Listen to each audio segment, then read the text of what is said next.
नमस्कार, मैं हूं अनुप कुमार। बीवे question series for 10th class में आपका स्वागत है। यदि आप 10वीं में नहीं भी पढ़ते हैं तब भी यह वीडियो आपके लिए उपयोगी है। 10वीं में यह क्वेश्चन इंपॉर्टेंट होता है। राष्ट्रवाद से आप क्या समझते हैं? What do you mean by nationalism? Nationalism क्या है, किसे कहते हैं, यह कितने रूपों में मिलता है? आमतौर पर नेशनलिज्म 9 रूपों में मिलता है और इसके अगर रूपों की बात करें तो कल्चरल नेशनलिज्म होता है ना, डायस्पोरा नेशनलिज्म होता है, रेशियल नेशनलिज्म होता है, एथनिक नेशनलिज्म होता है और आजकल तो एक आ गया है क्रिकेट नेशनलिज्म, है ना। तो ये क्या होता है इस सब के बारे में हम जानेंगे। अगर इसका बेसिक मतलब पहले समझ लें तब हम इसके रूपों को समझ सकते हैं, आप खुद भी अंडरस्टैंड कर सकते हैं।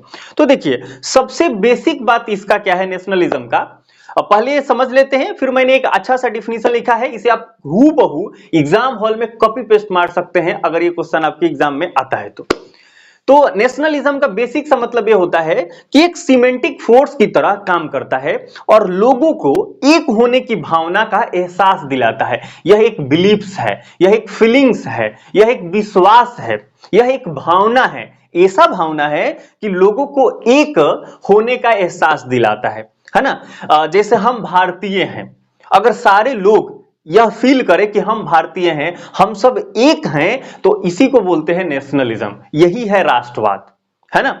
अगर जाति के आधार पर बात करें कि हम फलना जाति के हैं, अगर हम ये बात करें कि हम फलना धर्म के हैं, तो उस धर्म के, खास धर्म के लोग यह मान के एक हो रहे हैं कि हम फलने धर्म के हैं, तो ये जो एक साथ होने की जो भावना हो रही है वो एक संप्रदायवाद होता है ना।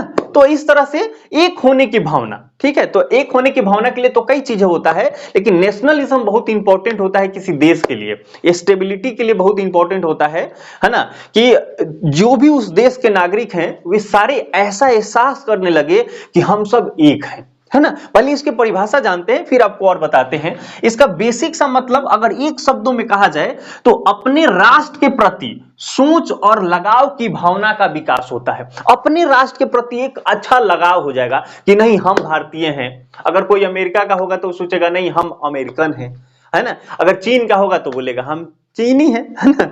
नेपाल का होगा तो हम नेपालवासी, ऐसा उसको फील होगा कि हम इस देश के हैं।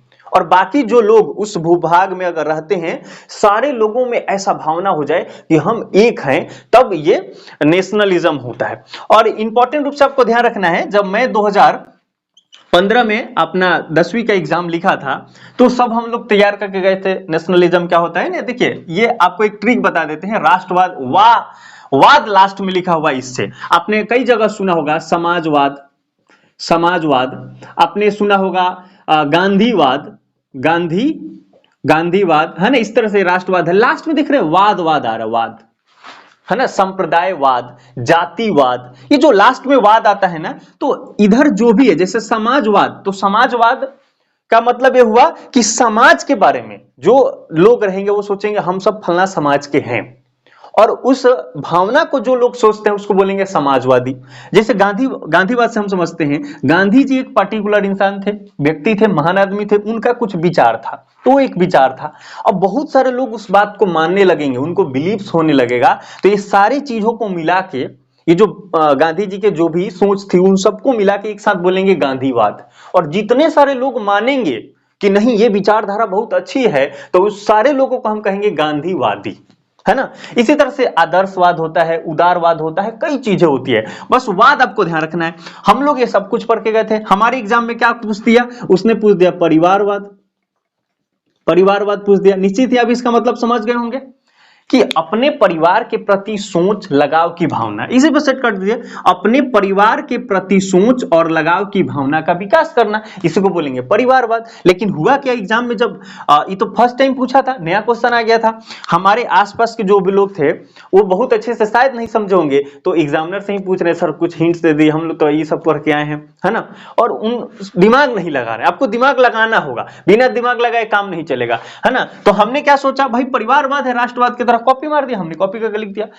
बगल वाले पूछे, वहां जो सर थे, तो उन्होंने कहा अरे परिवार मतलब परिवारवाद मतलब झगड़ा, परिवार में झगड़ा, सीधा अर्थ ही अनर्थ हो गया, है ना। तो ऐसा आपके साथ नहीं होना चाहिए, है ना। इस टाइप से अगर जब भी कुछ मिले लास्ट में वाद लगा हुआ, तो पहले वाली बातों पर ध्यान देना है कि पहला क्या है, पहला क्या है ना। तो इस चीजों पे आपको ध्यान रखना है। तो समाजवादी जो लोग होते हैं वो किसको महत्व ज्यादा देते हैं, वो समाज को ज्यादा महत्व देते हैं। जो राष्ट्रवादी लोग होते हैं वो सब कुछ बाद में, पहले आएगा राष्ट्र, है ना। और आपको एक भावना के बारे में मैं बताता हूं। जैसे मान लीजिए आप संयोग से किसी दूसरे देश में चले गए, संयोग से, तो उसमें क्या होगा कि आपको लगेगा कि फलना आदमी भारतीय है। जब आपको ये सुनने में आपको मिलेगा ना फलना भारतीय है, तो आप जानते भी नहीं है, आप जाके उससे मिलेंगे और आपको लगेगा ये हमारा आदमी है और इससे अच्छा संबंध है, ऐसा सोचेंगे आप।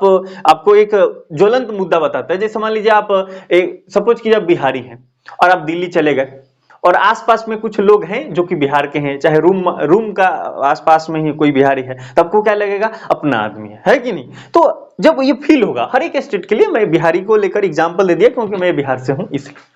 तो मुझे लगता है कि आपको ये समझ में आ गया होगा। इसका परिभाषा देखते हैं। अगर राष्ट्रवाद आपसे पूछा जाता है, कुछ नहीं सोचना है, एनसीईआरटी से मैंने डायरेक्ट लिया है। क्या कहा, राष्ट्रवाद राष्ट्र के प्रति एक ऐसी भावना है जो किसी विशेष भौगोलिक, सांस्कृतिक या सामाजिक परिवेश में रहने वाले लोगों में एकता का वाहक बनती है या होती है। अगर यहां लिखेंगे ऐसा भावना, तो यहां बनाएंगे बनता है, होता है, इस तरह से करना है। तो ये सारी चीजें आपको ध्यान रखना है ना। ये राष्ट्रवाद का उदय नाम से जो पहला चैप्टर है एनसीईआरटी में, वहां ये पढ़ना है। फिर एक और चैप्टर है भारत में राष्ट्रवाद। तो राष्ट्रवाद बहुत इंपॉर्टेंट है। पूरा चैप्टर पढ़ने से पहले अगर यही बात नहीं पता चलेगी तो काम कैसे चलेगा। ये पता होना चाहिए कि राष्ट्रवाद क्या है ना। तो अगर इसके बारे में और हम बात करें कुछ 1 मार्क्स को से रिलेटेड, कि राष्ट्रवाद का जन्म सबसे पहले या राष्ट्रवाद का उदय सबसे पहले किस देश में हुआ था, तो मैं आपको बताऊं एनसीईआरटी में पहला चैप्टर ही है, या भारतीय भवन कोई भी प्रकाशन ले लो, पहला चैप्टर हिस्ट्री में यही है, यूरोप में राष्ट्रवाद का उदय। तब आता है भारत में राष्ट्रवाद, है ना। इसका मतलब ये हुआ कि ये जो राष्ट्रवाद जो है, ये जो भावना, इस तरह से जो सोच है, ये कहीं ना कहीं यूरोप में उत्पन्न हुआ है। अगर आपसे कोई डायरेक्ट पूछता है कि किस महादेश में राष्ट्रवाद का उदय हुआ है, तो हम डायरेक्ट बोलेंगे यूरोप, यानी यूरोप में राष्ट्रवाद का उदय हुआ। देश में बताता हूं यूरोप। और यूरोप दुनिया में 7 महादेश हैं और इस 7 महादेश में से एक महादेश है यूरोप। और यूरोप में एक देश का नाम है फ्रांस। ये वही जगह है जहां एक भी मच्छर नहीं होते। फ्रांस जो जगह है, फ्रांस में सबसे पहली बार राष्ट्रवाद के उदय माना जाता है, कि राष्ट्रवाद का उदय फ्रांस में हुआ।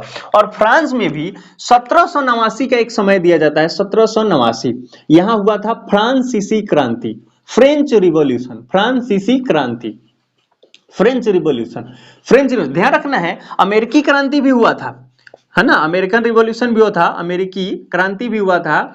और ये जो क्रांति हुआ था इसको माना जाता है 1775 से 1783, ये याद रखना है, 9th क्लास में आपने पढ़ा है अमेरिकी रिवॉल्यूशन। अब ध्यान रखना है कि यहाँ के लोग, जैसे हमारे देश को अंग्रेजों ने गुलाम बनाया था, अमेरिका जो इतना बड़ा शक्तिशाली देश है, उसके ऊपर भी अंग्रेजों ने गुलाम बनाया था, है ना, यूरोप से जाकर। तो अमेरिका वाले संगठित होकर उन लोगों को विरोध किए और कुछ वर्षों में इंग्लैंड को वापस जाना पड़ा। तो अब वो लोग अगर ऐसा नहीं सोचेंगे कि हम एक हैं, तो कैसे भेजेंगे। तो निश्चित ही ऐसा उन लोगों ने सोचा होगा, लेकिन स्पष्ट जो स्वरूप देखा जाता है राष्ट्रवाद का, तो हम श्रेय अमेरिकन क्रांति को नहीं देते हैं, स्पष्ट श्रेय हम राष्ट्रवाद को अगर उदय का मानते हैं और उसका स्वरूप मानते हैं, तो हमें फ्रांसीसी क्रांति याद रखना है। 1 मार्क्स में ये क्वेश्चन पूछा जा सकता है, एकदम आपको याद रखना है, राष्ट्रवाद का उदय किस महादेश में हुआ, यूरोप। राष्ट्रवाद का उदय सर्वप्रथम किस देश में हुआ, फ्रांस। और राष्ट्रवाद का उदय किस व्यक्ति के नेतृत्व में हुआ, तो नेपोलियन बोनापार्ट आपको याद रखना है, नेपोलियन बोनापार्ट। एक बार यूपीएससी में क्वेश्चन पूछा कि राष्ट्रवाद का उदय जिसके नेतृत्व में हुआ, उसी ने बाद में राष्ट्रवाद का गला घोट दिया। इस कथन का टिप्पणी कीजिए। कहानी ऐसा है कि नेपोलियन जब लुई 16वां था, फ्रांस के निरंकुश शासक, तो जनता त्राहिमाम कर रही थी। नेपोलियन ने संगठित किया और हम सब एक हैं फ्रांसीसी को, ऐसा उसने संगठित किया और जो लुई 16वां था उसके अगेंस्ट में काम किया गया। फाइनली लुई 16वां हट गया और ये व्यक्ति बन गया शासक। तो चाह तो रहा था, सारा संगठित किया, राष्ट्रवाद के नाम पे सब चीजें हुई, राजा बन गया। राजा जब बन गया धीरे धीरे यही निरंकुश बन गया, है ना। और उसके बाद अब ये क्या चाहने लगा कि राष्ट्रवाद नहीं बढ़े, है ना। और क्योंकि अब ये निरंकुश आदमी बन गया था, तो ये होता है ना। फ्रांस में ऐसे देखिए 5 बार संविधान बदल चुका है, तो होता है ना। तो इसको ध्यान रखना है। लेकिन कि ये जो व्यक्ति है इसके नेतृत्व में हुआ था राष्ट्रवाद का उदय। किस देश में हुआ था? फ्रांस में हुआ था। क्रांति अगर पूछा जाए, फ्रांसीसी क्रांति, है ना। ये सारी बातें याद रखना है। और ये एक ऐसा भावना है, एक ऐसा फीलिंग्स है, ऐसा विश्वास है, एहसास है जो कि हम सबको एक होने की फीलिंग क्रिएट करता है। हम सब मानते हैं कि हाँ हम सब एक हैं। अब देखिए एक और एग्जांपल लेते हैं छोटा सा।